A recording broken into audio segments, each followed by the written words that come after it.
아침 7시 30분. 나는 텅 빈 아파트 복도를 걸어 나왔다. 현관문을 잠그는 쇠소리가 유난히 크게 울렸다. 그 소리는 마치 내 삶의 빈 공간을 확인시키는 듯했다. 네 7살.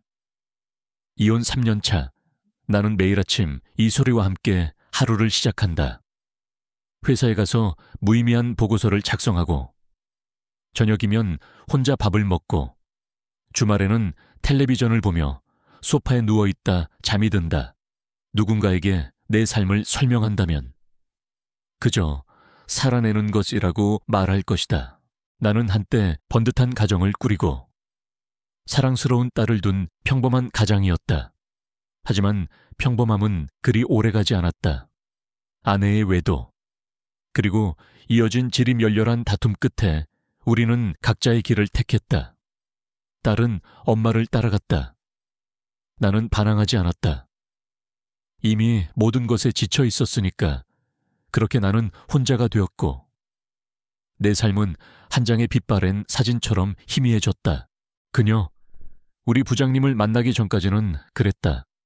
아니, 정확히 말하면 그녀와 함께 야근을 하기 전까지는 그날 밤의 기억은 여전히 선명하다. 늦은 밤, 적막한 사무실에 우리 둘만 남았다. 평소에 그녀는 늘 차갑고 완벽하고 도도한 사람이었다. 철저하게 자신을 통제하는 듯한 그녀의 모습은 때로는 위압감마저 느끼게 했다. 하지만 그날 밤, 그녀는 달랐다. 커피 한 잔을 앞에 두고 그녀는 평소라면 절대 하지 않았을 이야기를 털어놓았다. 김 과장, 가끔 생각해요. 내가 뭘 위해 이렇게까지 살고 있나. 그녀의 목소리는 낮고 가늘었다. 나는 아무 말도 할 수 없었다. 그저 그녀를 바라볼 뿐이었다. 짙은 화장 아래 감춰진 그녀의 눈빛은 한없이 흔들리고 있었다. 나는 그 흔들림 속에서 나 자신을 보았다. 그녀가 가진 것이라고는 차갑고 딱딱한 명함과 텅 빈 아파트 한 채뿐이었다. 아, 그리고 그녀에게는 번듯한 가정이 있었지. 그것이 나를 더욱 비참하게 만들었다.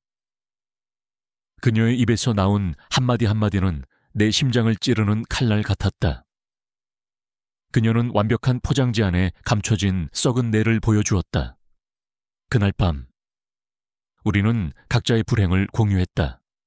그리고 그 공유는 우리가 걷지 말아야 할 길로 발을 내딛게 하는 첫걸음이 되었다. 그녀는 완벽한 가정을 가졌다고 모두가 생각했다. 남편은 잘 나가는 변호사.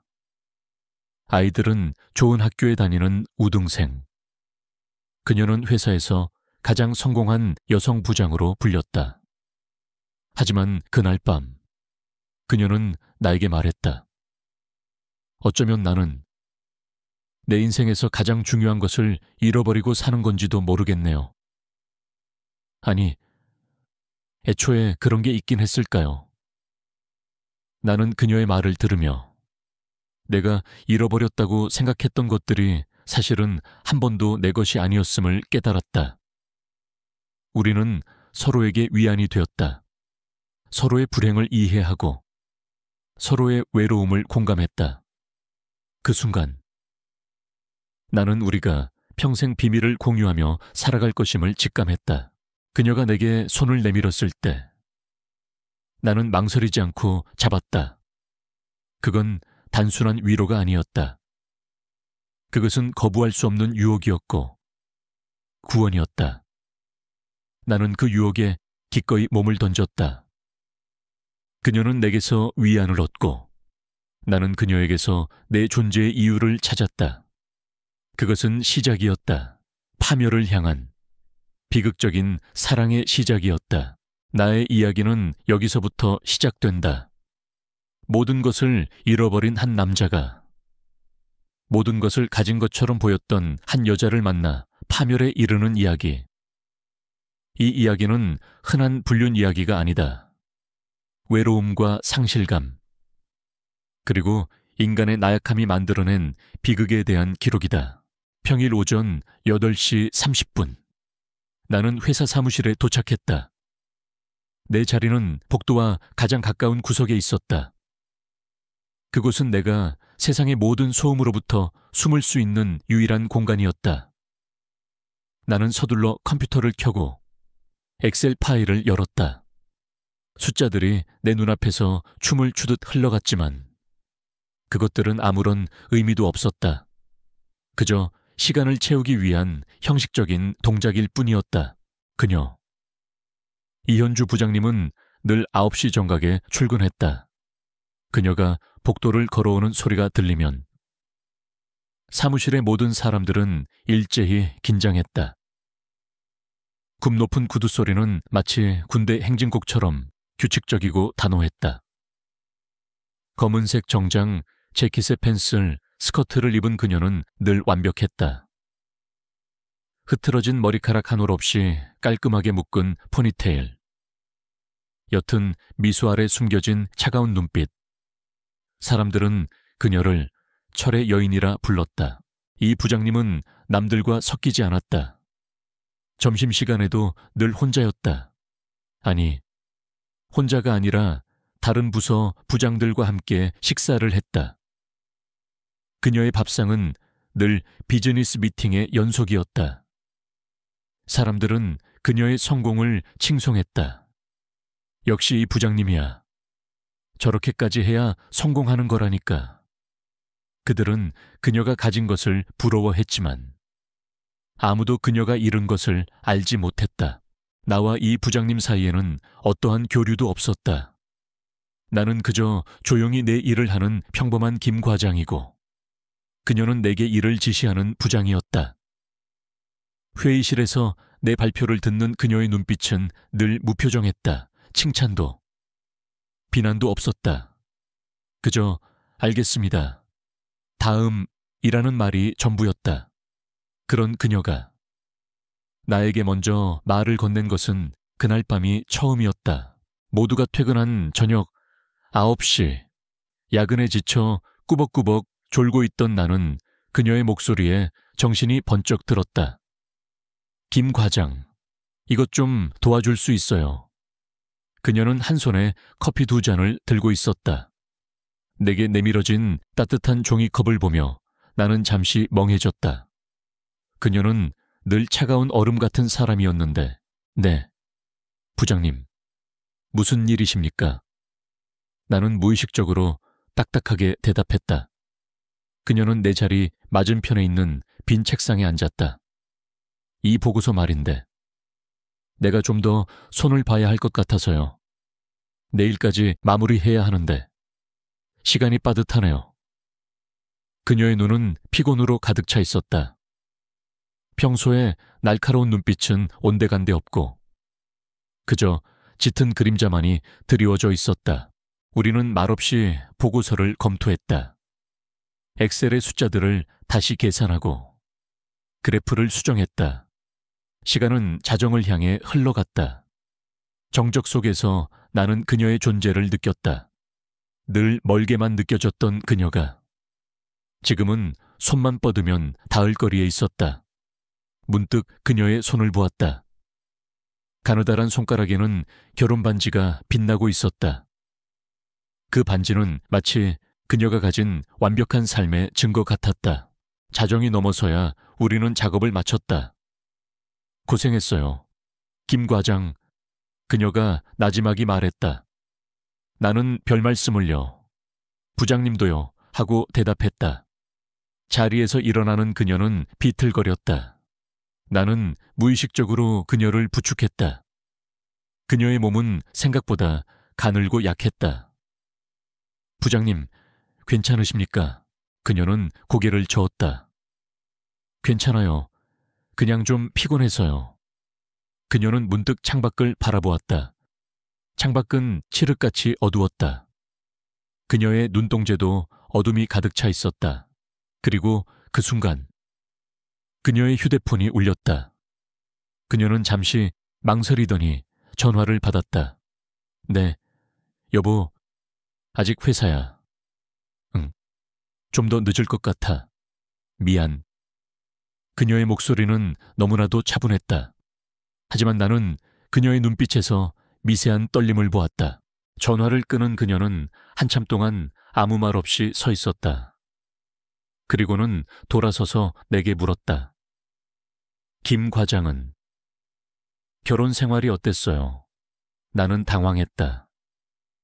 그녀가 내게 개인적인 질문을 한 것은 처음이었다. 나는 잠시 망설이다 대답했다. 글쎄요. 이혼한 지 오래돼서 잘 기억이 안 나네요. 내 목소리는 씁쓸함으로 가득 차 있었다. 그녀는 씁쓸한 미소를 지었다.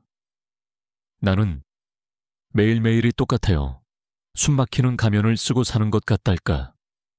모두가 완벽한 삶을 살고 있다고 생각하지만 사실은 그렇지 않거든요. 가끔은 모든 것을 던져버리고 도망가고 싶을 때가 있어요. 그녀의 목소리에는 깊은 슬픔이 묻어 있었다. 나는 그녀의 말 속에서 나의 외로움을 보았다. 그리고 그 순간 우리는 더 이상 부장과 부하 직원이 아니었다. 우리는 그저 같은 상처를 가진 두 명의 외로운 사람이었다. 비 내리는 밤이었다. 자정까지 이어지는 야근에 지쳐 회사 문을 나섰을 때 굵은 빗방울이 사정없이 쏟아지고 있었다. 나는 우산이 없었다. 멍하니 처마 밑에 서서 비를 바라보았다. 그 순간 내 옆으로 누군가 다가왔다. 이 부장님이었다. 그녀 역시 우산이 없었다. 그녀는 아무 말 없이 비를 맞고 있었다. 부장님, 우산 없으세요? 내가 조심스럽게 물었다. 그녀는 고개를 저었다. 네, 괜찮아요. 그냥 좀 걷고 싶어서요. 그녀의 목소리에는 미세한 떨림이 섞여 있었다. 평소에 그녀에게서는 전혀 느껴보지 못했던 감정이었다. 나는 순간 그녀가 젖은 머리카락을 쓸어 올리는 모습을 보았다. 그 동작은 그녀의 완벽한 가면을 벗겨내는 듯했다. 나는 그녀에게 우산을 사오겠다고 말했다. 그녀는 아니요, 됐어요 라고 했다. 그냥 같이 서 있어요. 이 비가 내 마음을 씻어주는 것 같아서 좋아요. 그녀의 말에 나는 아무 말도 할 수 없었다. 우리는 한참 동안 말없이 비를 맞으며 서 있었다. 빗방울이 떨어지는 소리만이 우리 사이를 채웠다. 그 소리는 마치 우리 각자의 마음속에서 울리는 소리처럼 들렸다. 그녀는 문득 내게 돌아서서 말했다. 김 과장, 이 모든 게 가끔은 너무 버거워요. 제가 가진 모든 것들이 사실은 제가 원하는 게 아니었을지도 모른다는 생각이 들어요. 그녀의 눈동자는 빗물인지 눈물인지 모를 것이 맺혀 있었다. 나는 그녀의 말 속에서 깊은 슬픔을 보았다. 그녀는 성공했지만 행복하지 않았다. 그녀는 모든 것을 가졌지만 가장 중요한 것을 잃어버린 듯 보였다. 부장님, 무슨 일이 있으십니까? 나는 조심스럽게 물었다. 그녀는 씁쓸한 미소를 지으며 말했다. 제 남편 말이에요. 얼마 전에 알았어요. 다른 여자가 있다는 걸. 그녀의 목소리는 너무나도 담담했다. 하지만 그 담담함 속에 숨겨진 고통은 나를 찌르는 듯했다. 어쩌면 제가 먼저 그를 놓아버린 건지도 모르겠네요. 저는 늘 일에만 매달렸으니까요. 나는 그녀의 말을 들으며 내 아내의 외도를 떠올렸다. 우리는 서로 다른 길을 걸어왔지만 결국 같은 상처를 안고 있었다. 남편의 외도를 알게 된 그녀의 심정은 아내의 외도를 알게 된 내 심정과 다르지 않을 것이다. 우리는 서로에게 말을 걸지 않아도 서로의 고통을 이해했다. 우리는 서로의 거울이었다. 그날 밤 우리는 근처 포장마차에 들어갔다. 소주 한 잔을 기울이며 우리는 속마음을 털어놓았다. 그녀는 남편과의 관계, 시댁과의 갈등, 그리고 아이들에 대한 미안함을 이야기했다. 나는 이혼 후의 공허함, 그리고 딸을 향한 그리움을 이야기했다. 우리는 서로에게 모든 것을 털어놓았다. 아무런 가면도, 벽도 없이 나는 늘 완벽해야만 했어요. 아빠의 자랑스러운 딸, 남편의 완벽한 아내, 회사의 유능한 부장. 하지만 그 완벽함은 나를 짓눌렀어요. 저는 제 자신을 잃어버렸어요. 그녀는 눈물을 흘렸다. 나는 그녀의 손을 잡았다. 그녀의 손은 차가웠다. 하지만 나는 그 손에서 따뜻한 온기를 느꼈다. 그건 단순한 동정이나 연민이 아니었다. 그것은 진심으로 그녀의 아픔을 공감하는 마음이었다. 그날 밤, 그녀는 더 이상 이현주 부장님이 아니었다. 그녀는 그저 한 명의 외로운 여자였다. 그리고 나는 더 이상 김 과장이 아니었다. 나는 그녀의 아픔을 이해하고 위로해 줄 수 있는 한 남자였다. 우리는 서로에게 기댔다. 그리고 그 기대는 우리가 넘지 말아야 할 선을 넘게 만들었다. 젖은 옷을 갈아입고 우리는 서로의 집으로 향하지 않았다. 그날 밤 우리는 함께 밤을 보냈다. 그것은 단순한 욕망이 아니었다. 그것은 서로의 외로움과 상실감을 채우기 위한 필사적인 몸부림이었다. 그 순간 나는 우리가 함께 파멸의 길을 걷고 있음을 어렴풋이 예감했다. 그날 이후 우리는 평범한 부장과 부하 직원으로 돌아갔다. 적어도 겉으로는 그랬다. 사무실에서 그녀는 다시 차갑고 완벽한 이현주 부장이 되었고 나는 조용히 내 자리를 지키는 김 과장이 되었다. 하지만 우리 둘 사이에는 아무도 모르는 비밀이 생겼다. 그 비밀은 우리를 묶는 끈이 되었고 동시에 우리를 조여오는 올가미가 되었다. 우리는 점심시간에 회사 밖에서 몰래 만났다. 사람들의 눈을 피해 작은 골목길에 있는 허름한 식당에서 함께 밥을 먹었다. 그곳에서 우리는 다시 현주와 김민준이 되었다. 그녀는 더 이상 가면을 쓰지 않았다. 화장기 없는 얼굴로 밥을 먹고 소박한 반찬에 행복해했다. 부장님, 이렇게 먹는 게 더 좋네요. 내가 말하면. 그녀는 씁쓸한 미소를 지으며 말했다. 부장님 소리 말고 그냥 현주라고 불러줘요. 우리의 만남은 점차 잦아졌다. 퇴근 후에도 우리는 따로 만났다. 그녀의 차 안에서 이야기를 나누거나 한적한 카페에서 커피를 마셨다. 우리는 서로의 삶을 공유했다. 그녀는 화려해 보이는 삶 뒤에 숨겨진 공허함을 털어놓았다. 남편과의 관계는 이미 오래전에 끝났고 그들의 결혼 생활은 오직 아이들과 사회적 체면을 위한 가식에 불과했다. 나는 그녀의 이야기를 들으며 그녀의 상처가 얼마나 깊은지 알 수 있었다. 그녀의 눈빛에는 늘 채워지지 않는 갈증이 있었다. 나 역시 그녀에게 내 삶의 공허함을 털어놓았다. 이혼 후의 외로움, 가족에게서 버림받았다는 상실감, 그리고 더 이상 삶에 대한 열정이 없다는 절망감. 그녀는 내 이야기를 묵묵히 들어주었다. 그녀의 따뜻한 눈빛은 내게 위안이 되었다. 나는 그녀에게서 내가 잃어버렸다고 생각했던 것들을 찾으려 했다. 사랑, 관심, 그리고 나를 이해해주는 누군가의 존재. 우리의 관계는 단순한 위로를 넘어섰다. 그것은 서로의 약점을 파고드는 위험한 게임이었다. 그녀는 내게 말했다. 민준 씨, 나는 민준 씨를 만나고 나서야 숨을 쉬는 것 같아요. 진짜 나를 보는 사람은 민준 씨뿐이니까. 나는 그녀의 말에 흔들렸다. 그녀의 말은 내 존재의 이유를 확인시켜주는 듯했다. 나는 그녀의 손을 잡았다. 그녀의 손은 따뜻했다. 그 온기는 내 차가운 심장을 녹이는 듯했다.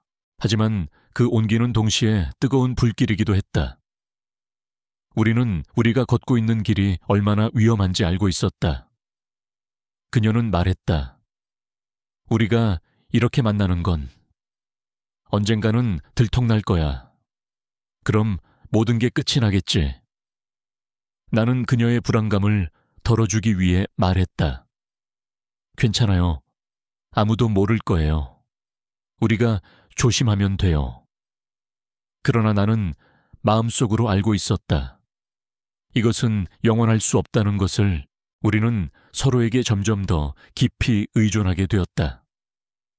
그녀는 내게서 감정적인 위안을 얻었고, 나는 그녀에게서 잃어버린 자존감을 회복했다. 우리는 서로를 통해 현실의 고통을 잊으려 했다. 하지만 그럴수록 죄책감은 더욱 커졌다. 그녀의 남편과 아이들, 그리고 나의 이혼한 아내와 딸. 그들의 얼굴이 우리의 행복한 순간마다 떠올랐다. 어느 날, 그녀가 내게 말했다. 민준 씨, 가끔은 모든 것을 버리고 떠나고 싶다는 생각이 들어요. 아무도 모르는 곳에서 우리 둘이서만. 그녀의 눈빛은 진지했다. 나는 그녀의 말에 당황했다. 나는 모든 것을 버릴 준비가 되어 있지 않았다. 나는 그저 이 위험한 관계 속에서 위안을 얻고 싶었을 뿐이었다. 나는 혼란스러웠다. 이 관계는 나에게 구원인가? 아니면 파멸인가? 우리의 관계는 점차 통제불능의 상태로 치달았다. 우리는 서로에게 더 많은 것을 요구했다. 더 많은 시간, 더 깊은 감정. 우리는 서로에게 중독되었다. 그 중독은 우리를 파멸의 구렁텅이로 몰아넣고 있었다. 나는 매일 밤 죄책감에 시달렸다. 그녀 역시 마찬가지였다. 우리는 서로에게 행복을 주려 했지만 결국 서로에게 고통을 안겨주고 있었다. 우리는 모두가 행복한 것처럼 보였던 삶을 살고 있는 그녀의 남편과 자식들을 향한 죄책감으로 인해 더욱더 깊은 수렁으로 빠져들고 있었다. 이 관계는 이미 시작부터 비극이었다. 우리의 비밀스러운 관계는 마치 팽팽하게 당겨진 고무줄 같았다. 언제 터질지 모르는 아슬아슬한 긴장감 속에서 우리는 위태로운 줄타기를 하고 있었다. 우리는 만나는 횟수를 줄여야 한다고 서로에게 말했다. 하지만 그 말은 공허한 메아리에 불과했다. 하루라도 연락이 없으면 불안했고, 서로의 목소리를 듣지 않으면 초조했다. 우리는 이미 서로에게 깊이 중독되어 있었다. 나는 그녀에게 더 많은 것을 원했다. 그녀의 모든 시간을, 그녀의 모든 감정을 내가 독점하고 싶었다. 그녀는 내게 말했다. 민준 씨, 나는 민준 씨를 만나기 전에는 내가 얼마나 외로운지 몰랐어요. 하지만 이제는 민준 씨가 없으면 살 수 없을 것 같아요. 그녀의 눈빛은 진심이었다. 그러나 그 진심 속에는 내가 감당할 수 없는 무게가 담겨 있었다. 우리는 거짓말의 미로 속에서 헤매고 있었다. 그녀는 남편에게 회사 야근이 많다고 둘러댔고, 나는 주말마다 친구를 만난다며 집을 나섰다. 우리의 휴대전화는 비밀 통신 수단이 되었다. 업무 시간에 몰래 주고받는 문자, 아무도 없는 늦은 밤에 하는 통화. 우리는 우리의 관계를 숨기기 위해 치밀하게 거짓말을 계획하고 실행했다. 하지만 거짓말은 또 다른 거짓말을 낳았고, 우리의 삶은 점점 더 위태로운 거짓에 탑이 되어 갔다. 나는 죄책감에 시달렸다. 그녀의 남편과 아이들의 얼굴이 자꾸만 떠올랐다. 그녀의 남편은 겉으로는 늘 바쁜 변호사였지만 가끔 회사 로비에 나타나 그녀를 기다리곤 했다. 나는 멀리서 그를 바라보았다. 그는 젠틀하고 완벽해 보였다. 그런 그에게서 아내를 훔치는 내가 마치 파렴치한 도둑처럼 느껴졌다. 나는 내 자신이 혐오스러웠다. 어느 날 그녀의 아이들이 학교에서 발표회를 한다며 그녀에게 초청장을 보냈다. 그녀는 내게 초청장을 보여주며 말했다. 가야 하는데 솔직히 가고 싶지 않아요. 아이들 앞에서는 완벽한 엄마인 척 해야 하니까요. 나는 그녀의 말에 가슴이 아팠다. 그녀의 고통을 이해했지만 동시에 그녀의 이중적인 모습에 혼란스러웠다. 그녀는 내 앞에서 한없이 약하고 솔직했지만 그녀의 가정에서는 여전히 가면을 쓰고 있었다. 우리의 관계는 점점 더 위험해졌다. 회사 동료 중 한 명이 우리 둘이 함께 있는 것을 목격했다. 그 동료는 무심코 내게 김 과장님, 지난번에 부장님이랑 같이 있는 거 봤는데 무슨 일 있으셨어요? 라고 물었다.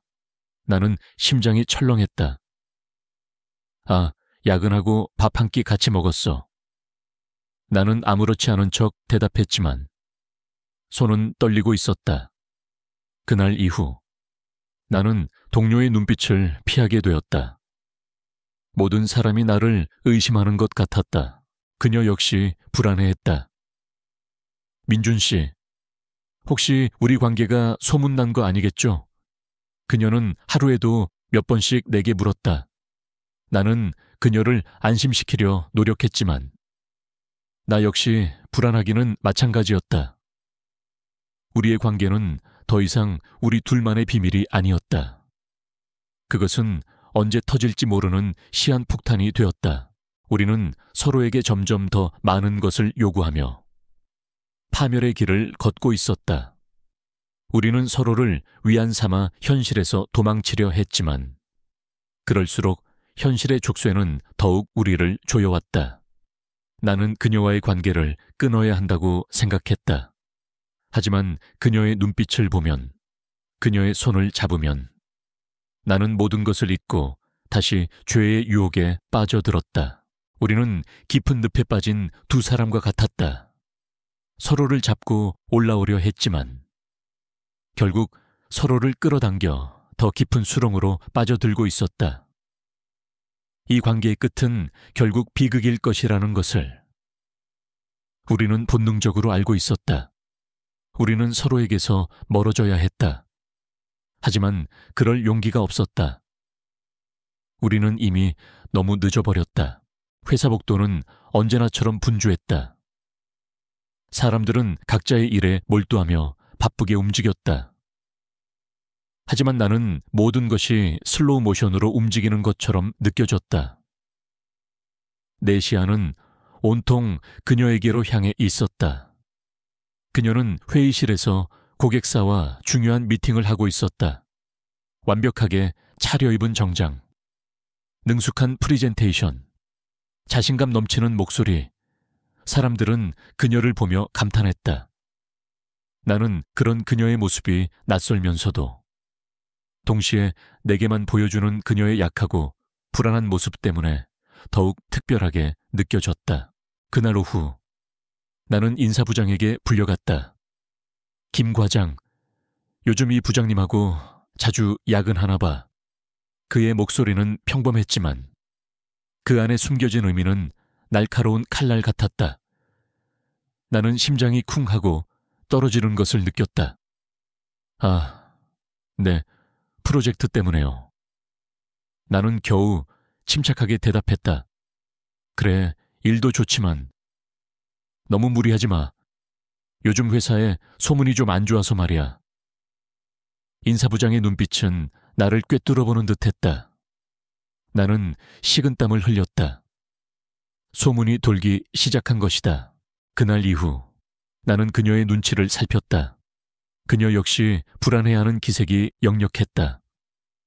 우리는 회사에서 최대한 멀리 떨어져 앉았다. 대화도 최소한으로 줄였다. 하지만 서로의 눈빛은 끊임없이 공중에서 마주쳤다. 그 눈빛은 괜찮아, 두렵다, 어떻게 해야 할까라는 수많은 말을 담고 있었다. 한밤중 그녀에게서 문자가 왔다. 민준 씨, 나 오늘 너무 힘들어요. 딱 1시간만 만나줄 수 있어요. 나는 망설였다. 위험하다는 것을 알고 있었다. 하지만 그녀의 간절한 목소리가 들리는 듯했다. 나는 결국 그녀가 보낸 주소로 향했다. 그곳은 한적한 공원 근처에 있는 작은 벤치였다. 그녀는 어둠 속에 홀로 앉아 있었다. 나는 그녀에게 다가갔다. 그녀는 내게 기대어 울었다. 민준 씨, 나 너무 불안해요. 사람들이 나를 보는 눈빛이 달라졌어요. 내가 가진 모든 것을 잃을까봐 두려워요. 그녀의 목소리는 떨리고 있었다. 나는 그녀를 안아주었다. 그녀의 몸은 차가웠다. 그녀는 겉으로는 모든 것을 가졌지만 사실은 아무것도 가지지 못한 외로운 사람이었다. 나는 그녀에게 말했다.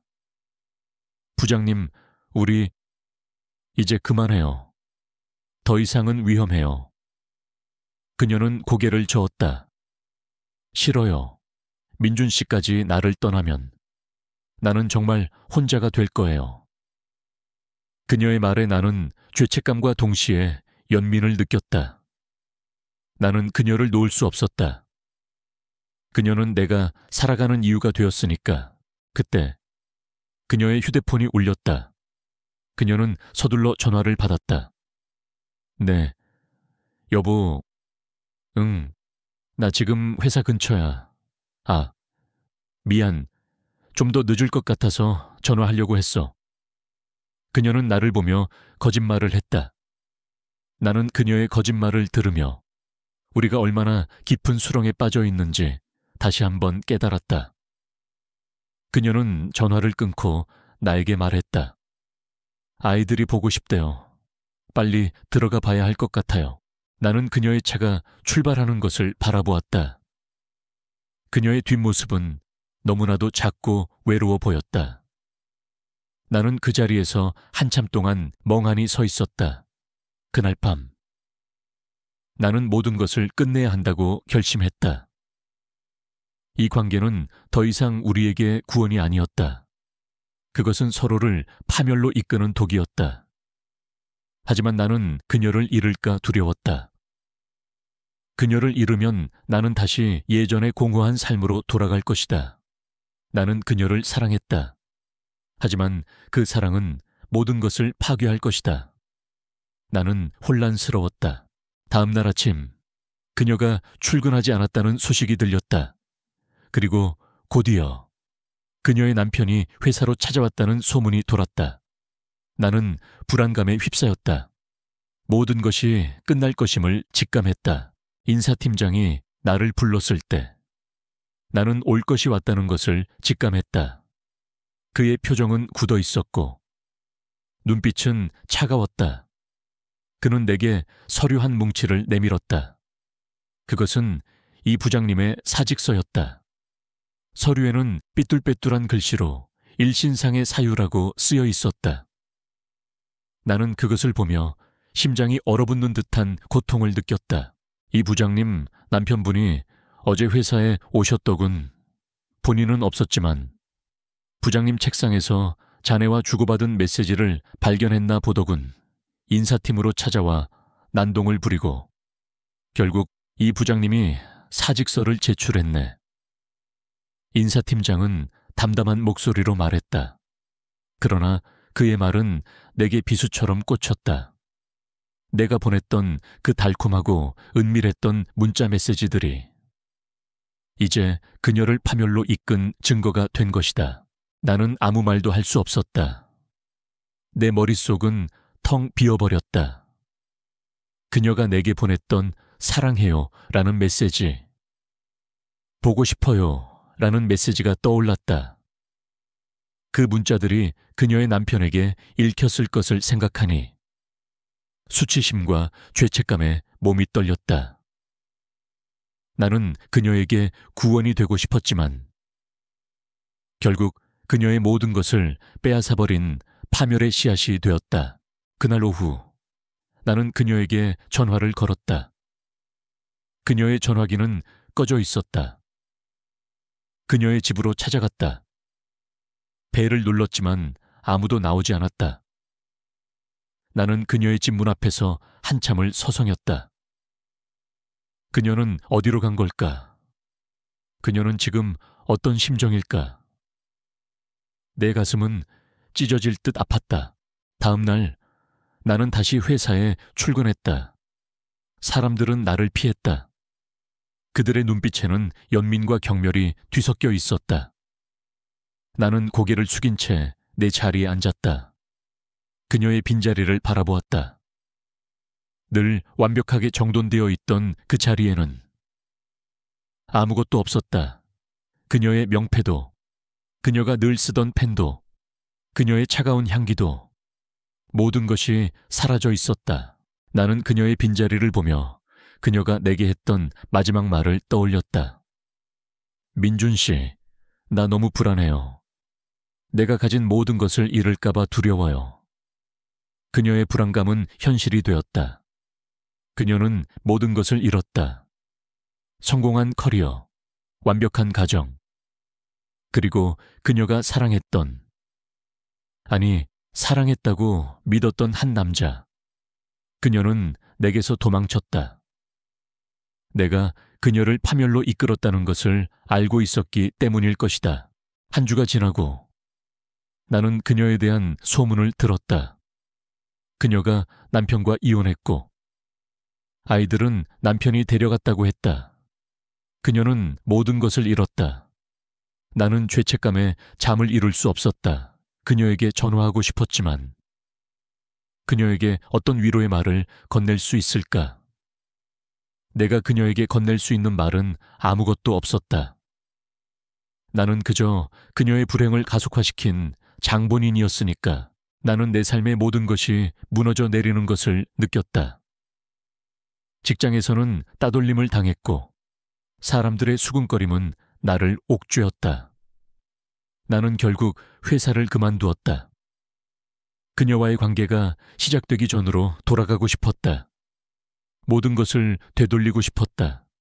하지만 이미 엎질러진 물이었다. 나는 다시 혼자가 되었다. 하지만 예전의 혼자가 아니었다. 예전에는 그저 공허함만 있었지만 지금은 그 공허함에 죄책감과 후회가 더해졌다. 나는 그녀를 파멸로 이끈 죄인이라는 낙인을 안고 살아가야 했다. 나는 그녀를 만나기 전보다 더 깊은 수렁으로 빠져들었다. 나는 더 이상 회사에 나가지 않았다. 사직서를 제출하고 집으로 돌아왔다. 이 아파트는 내가 이혼 후 새로 얻은 보금자리였다. 모든 것이 텅 비어 있었다. 아내의 흔적도, 딸의 흔적도 없었다. 하지만 이제는 그녀의 흔적마저도 느껴지는 듯했다. 그녀와 주고받았던 문자 메시지, 함께 마셨던 커피잔의 온기, 그녀의 차에서 들었던 노래, 모든 것이 나를 옥죄어왔다. 나는 그녀에게 전화하고 싶었지만 그럴 수 없었다. 그녀의 전화기는 여전히 꺼져 있었다. 나는 그녀에게 문자를 보냈다. 현주 씨, 괜찮아요. 제가 너무 미안해요. 하지만 답장은 오지 않았다.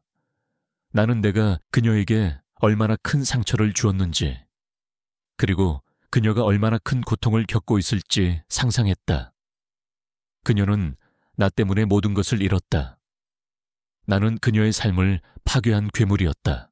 며칠 후 그녀의 남편에게서 전화가 걸려왔다. 나는 망설이다 전화를 받았다.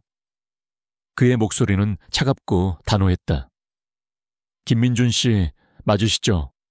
이현주 씨 남편입니다. 나는 침묵했다. 그는 계속해서 말했다. 당신이 내 아내를 이렇게 만들었습니까? 우리 가정을 파괴했습니까? 그의 목소리에는 분노와 함께 깊은 슬픔이 섞여 있었다. 나는 아무 말도 할 수 없었다. 그의 분노는 당연했다. 나는 그에게 변명할 자격조차 없었다. 아내가 당신 때문에 모든 것을 잃었어요. 아이들도, 직장도, 그리고 자기 자신도. 당신은 대체 어떤 사람입니까? 당신은 내 아내를 이용한 겁니다. 그의 목소리는 떨렸다. 나는 그의 말에 반박할 수 없었다. 나는 그녀를 사랑한다고 믿었다. 하지만 그것은 이기적인 사랑이었다. 나는 그녀의 외로움을 이용했고 그녀의 상처를 파고들었다. 나는 그저 내 삶의 공허함을 채우기 위해 그녀를 필요로 했을 뿐이었다. 전화를 끊고 나는 주저앉아 울었다. 나는 그녀의 남편에게 죄인이었고 그녀에게 죄인이었고 나 자신에게 죄인이었다. 나는 내 인생에서 가장 소중한 것을 잃었다고 생각했지만 사실은 내가 가진 모든 것을 내 손으로 파괴하고 있었다. 나의 외로움과 공허함은 결국 나를 파멸로 이끌었다.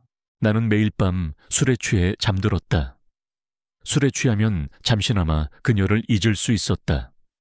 하지만 아침이 되면 죄책감은 더욱 나를 짓눌렀다. 나는 집 밖으로 나가지 않았다.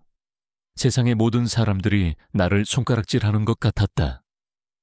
나는 내 자신이 부끄러웠고 혐오스러웠다. 어느 날 이혼한 아내에게서 전화가 걸려왔다. 당신, 요즘 뭐해? 회사 그만뒀다면서. 무슨 일 있어? 그녀의 목소리는 걱정스러움으로 가득 차 있었다. 나는 아무것도 아니야. 그냥 좀 쉬려고. 라고 대답했다.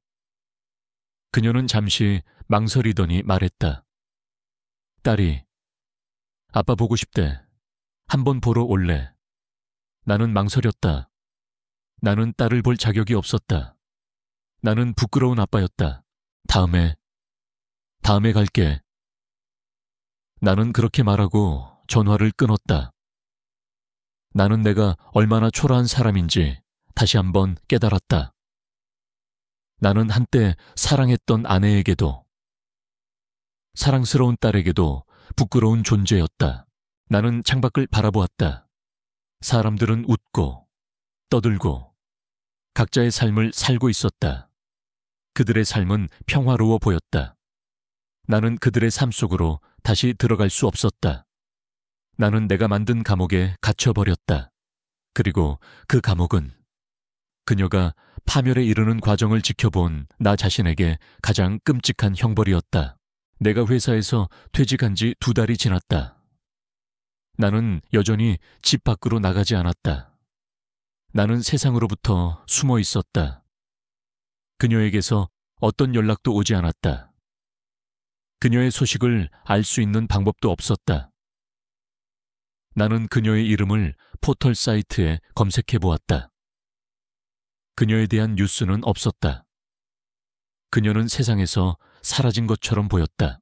나는 그녀의 빈자리를 보며 그녀가 나에게 했던 마지막 말을 떠올렸다. 민준 씨, 나 너무 불안해요. 내가 가진 모든 것을 잃을까봐 두려워요. 그녀의 불안감은 현실이 되었다. 그녀는 모든 것을 잃었다. 성공한 커리어, 완벽한 가정, 그리고 그녀가 사랑했다고 믿었던 한 남자. 그녀는 내게서 도망쳤다. 내가 그녀를 파멸로 이끌었다는 것을 알고 있었기 때문일 것이다. 나는 그녀에게 전화하고 싶었지만 그럴 수 없었다. 그녀에게 어떤 위로의 말을 건넬 수 있을까? 내가 그녀에게 건넬 수 있는 말은 아무것도 없었다. 나는 그저 그녀의 불행을 가속화시킨 장본인이었으니까. 어느 날 이혼한 아내에게서 전화가 걸려왔다. 당신, 요즘 뭐해? 회사 그만뒀다면서. 무슨 일 있어? 그녀의 목소리는 걱정스러움으로 가득 차 있었다. 나는 아무것도 아니야. 그냥 좀 쉬려고. 라고 대답했다. 그녀는 잠시 망설이더니 말했다. 딸이, 아빠 보고 싶대. 한번 보러 올래. 나는 망설였다. 나는 딸을 볼 자격이 없었다. 나는 부끄러운 아빠였다. 나는 그녀와의 불륜으로 인해 나 자신을 잃어버렸고 딸을 볼 면목도 없었다. 나는 그녀를 만나기 전으로 돌아가고 싶었다. 모든 것을 되돌리고 싶었다. 하지만 이미 엎질러진 물이었다. 나의 외로움과 공허함은 결국 나를 파멸로 이끌었다. 나는 내 삶의 모든 것이 무너져 내리는 것을 느꼈다. 직장에서는 따돌림을 당했고 사람들의 수군거림은 나를 옥죄었다. 나는 결국 회사를 그만두었다. 그녀와의 관계가 시작되기 전으로 돌아가고 싶었다. 모든 것을 되돌리고 싶었다. 하지만 이미 엎질러진 물이었다. 나는 다시 혼자가 되었다. 하지만 예전의 혼자가 아니었다. 예전에는 그저 공허함만 있었지만 지금은 그 공허함에 죄책감과 후회가 더해졌다. 나는 그녀를 파멸로 이끈 죄인이라는 낙인을 안고 살아가야 했다. 나는 그녀를 만나기 전보다 더 깊은 수렁으로 빠져들었다. 나는 매일 밤 술에 취해 잠들었다. 술에 취하면 잠시나마 그녀를 잊을 수 있었다. 하지만 아침이 되면 죄책감은 더욱 나를 짓눌렀다. 나는 집 밖으로 나가지 않았다. 세상의 모든 사람들이 나를 손가락질하는 것 같았다. 나는 내 자신이 부끄러웠고 혐오스러웠다. 비 내리는 오후, 나는 창밖을 바라보았다. 빗방울이 유리창을 타고 흘러내렸다. 그 모습은 마치 내 눈물 같았다. 나는 낡은 앨범을 꺼내 들었다. 앨범 속에는 그녀의 사진이 있었다. 그녀가 회의실에서 웃고 있는 모습, 야근에 지쳐 꾸벅꾸벅 졸고 있는 모습, 그리고 포장마차에서 내게 속마음을 털어놓으며 눈물을 흘리던 모습. 나는 그녀의 사진을 손가락으로 쓸었다. 그녀의 얼굴은 선명했지만 그녀의 향기, 그녀의 목소리, 그녀의 온기는 이미 희미해진 기억이 되었다. 나는 그녀가 나에게 했던 마지막 말을 떠올렸다. 민준 씨, 나는 민준 씨를 만나고 나서야 숨을 쉬는 것 같아요. 진짜 나를 보는 사람은 민준 씨뿐이니까. 그녀의 말은 진심이었다. 하지만 나는 그녀의 진심을 이용했고 그녀를 파멸로 이끌었다. 나는 그녀의 삶에 들어와 그녀의 모든 것을 빼앗고 그녀를 혼자 남겨두고 도망친 겁쟁이였다. 나는 다시 혼자가 되었다. 하지만 예전의 혼자가 아니었다. 예전에는 그저 공허함만 있었지만 이제는 그 공허함에 죄책감과 후회가 더해졌다. 나는 그녀를 파멸로 이끈 죄인이라는 낙인을 안고 살아가야 했다. 나는 그녀를 만나기 전보다 더 깊은 수렁으로 빠져들었다. 나는 이제 더 이상 삶에 대한 기대를 하지 않는다. 나는 내 삶의 모든 것을 잃었다. 직장도, 사람들의 존경도, 그리고 가장 중요한 나 자신에 대한 존엄성도. 나는 거울 속에 나를 보았다. 초라하고 나약하고 비참한 남자가 서 있었다. 그 남자는 내가 아니었다. 내가 사랑했던 그녀를 파멸로 이끈 내가 혐오하는 남자였다. 창밖의 비는 그쳤지만 내 마음속의 비는 여전히 내리고 있었다. 나는 그날 밤 그녀와 함께 야근했던 날을 떠올렸다. 그녀는 평소와 달랐다. 그리고 그날 밤 나 역시 평소와 달랐다.